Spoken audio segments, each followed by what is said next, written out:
اليوم عندنا العيون باردة، مفاجأة بسيطة هنا. ممتاز. راح تعجبكم إن شاء الله، تفاجئ. يا لب عيون. طبعا هذه قناة روسيا اليوم الروسية. أبغى تركز على عناوينها. طيب. buenos contactos con las autoridades y con otros partidos políticos en Turquía. Era una persona cordial y muy respetuosa.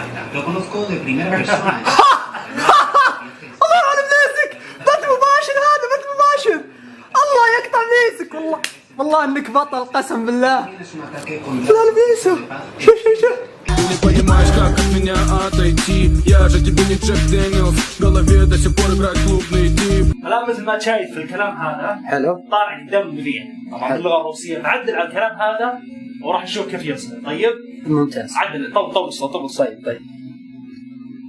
Con Irán, el Ministerio de Exteriores del país ha pedido a la misión diplomática de Irán abandonar el país durante las próximas 48 horas. عدتنا الحين. Ha declarado el canciller saudí هذه السعودية. socava la seguridad del reino saudita y ya se ha dirigido al Consejo de Seguridad de la ONU tras el ataque contra su embajada en Teherán. حلب حمرة. Сейчас это деньги, все, что мне нужно сейчас это день. Да ты как ни крути, но мы летаем по встречной. كل اللي راح هذا ولا شيء. الآن جاء الشيء المهم. وحش. وأنا كسعودي وكعربي لازم أحفظ. ونعم والله. ونعم. Hemos dado la orden de reforzar la seguridad de todos los edificios turcos en Rusia. Asimismo, esperamos que la parte turca haga lo mismo.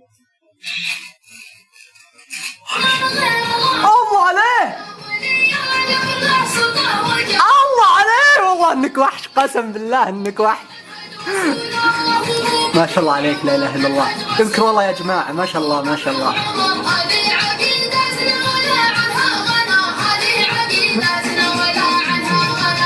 تكفى جيسس. حط شعاري تكفى. وين صح والله حط شعاري. ما عندي شعار تعلم ولا والله. عندي باليوسفي ذاك الشعار. شوف فوق الطاوله، فوق الطاوله. ايوه